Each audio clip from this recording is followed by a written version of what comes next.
Hi, I'm Warren Sprouse here on the Bible Forum. I'm going to talk to you tonight about the gruesome government apathy. It's an article that was posted in ChristianPost.com. When a human being has no concern about the life of another human being, we consider that person to be depraved, literally morally corrupt, debased. But not so with abortions on demand. How is that? We do have laws that limit this action to the first trimester of gestation. That's an accommodation to reality, by the way. It wasn't always that way. It started that way, and Congress gradually opened it up until we got a conservative Congress that closed it back down again. But it took 30, 40 years. A trimester, 1/3 of the average 9 months of normal gestation. This despite the discovery 7 or 8 generations ago and more that this so-called non-human mass of fetal tissue is indeed human. It has all its parts, and its heart is beating at 3 months. Healthline.com informs us that a baby's heartbeat is discernible as early as 5.5 to 6 weeks of gestation. After 6.5 to 7 weeks, a doctor will use an ultrasound device to measure it. 7 weeks, not even 2 months. Yet here we are, allowing people to kill that which is growing in them up to 3 months of gestation. To kill a growing child. And then to use the body parts to help mend other children. Yeah. We use terms like embryo, first 10 weeks. Fetus, the remaining 25 to 28 weeks. Baby, after it's born. Listen to the abortion crowd.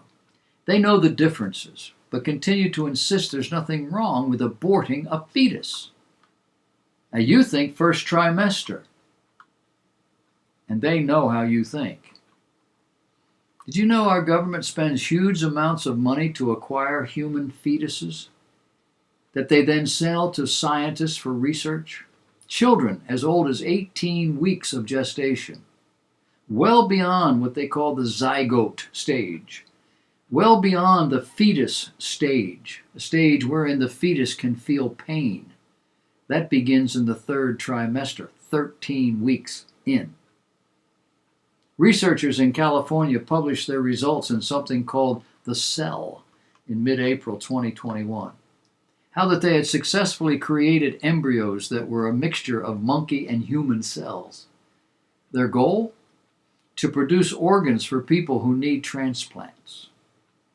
The process? They used monkeys, sheep, pigs, injecting human stem cells into the embryos of these animals and then watching them grow. Apparently, macaque monkeys are the closest so-called relatives we have. When asked, we're told the aims are lofty humanitarian goals. How long before they allow these experiments to reach full term? Meaning what they call a chimeric, a half-human, half-monkey creature. Should it be regulated as human because it has a significant proportion of human cells, or should it be regulated as an animal? Or will we create an entirely different category? In the Bible, the Old Testament regulations laid down by God Himself were given to the Israelites to guide them in their life, a life sanctioned by their God. Leviticus 19:19 forbids the mingling of species, even to the mingling of seeds sown for vegetables and so forth. It reads, "Ye shall keep my statutes. Thou shalt not let thy cattle gender with a diverse kind. Thou shalt not sow thy field with mingled seed, neither shall a garment mingled of linen and woolen come upon thee. What is God's purpose in all of that? I believe it's because God knows the heart of Satan, our enemy. He knows the heart of these now corrupt humans, corrupted in Eden. He knows how humans intermingled with what the Bible calls divine beings to create superhumans. Genesis chapter 6, the Nephilim, the heroes of old. And it came to pass, when men began to multiply on the face of the earth, and daughters were born unto them, that the sons of God saw the daughters of men, that they were fair, and they took them wives of all which they chose. And the Lord said, My spirit shall not always strive with man, for that he is also flesh, yet his days shall be 120 years. There were giants in the earth in those days. That word giant doesn't just mean larger people. They were larger, but there were stronger people, and there were more evil people. And also after that, when the sons of God came in unto the daughters of men, that they bare children to them, and the same mighty men which were of old, men of renown. And God saw the wickedness of man was great in the earth, and that every imagination of the thoughts of his heart was only evil continually. Reality? As humanity grows in knowledge, it grows away from God. As it does this, it becomes more arrogant, more proud, more destructive. There's nothing good about engineering a fetus to produce a special child. This sort of moral, spiritual arrogance brought the wrath of God once. We call it the Genesis flood. Only 8 souls were saved out of that one. In early 2020, the Trump administration assembled the National Institutes of Health Human Fetal Tissue Research Ethics Advisory Board, which was tasked with researching the use of aborted baby parts in scientific research and determining whether it's ethical. Donald Trump, the man we consider to be a pure pagan, he did that. No other president did that. This month, the NIH disbanded that independent advisory board. It was reported. LiveScience.com, Healthline.com, JudicialWatch.com, ProphecyNewsWatch.com. Wasn't done in secret. But you probably didn't hear about it. Emails obtained by a conservative government watchdog group shed more light on how the federal government spent thousands on fetal tissue derived from aborted babies for several years in order to create humanized mice. We talked about that. The conservative advocacy group Judicial Watch announced that it obtained 575 pages of email records displaying the dialogue between the Food and Drug Administration and the California-based Advanced Bioscience Resources related to fetal issue procurement. The agency sought to test biological drug products. Several of the emails document exchanges between ABR's Perrin Larton and FDA official Dr. Christina Howard. The FDA is an agency of the U.S. Department of Health and Human Services. Tom Fitton, president of Judicial Watch, said these fetal organ trafficking documents shook the conscience and show potentially illegal use of tax dollars to purchase organs of the unborn killed through abortion.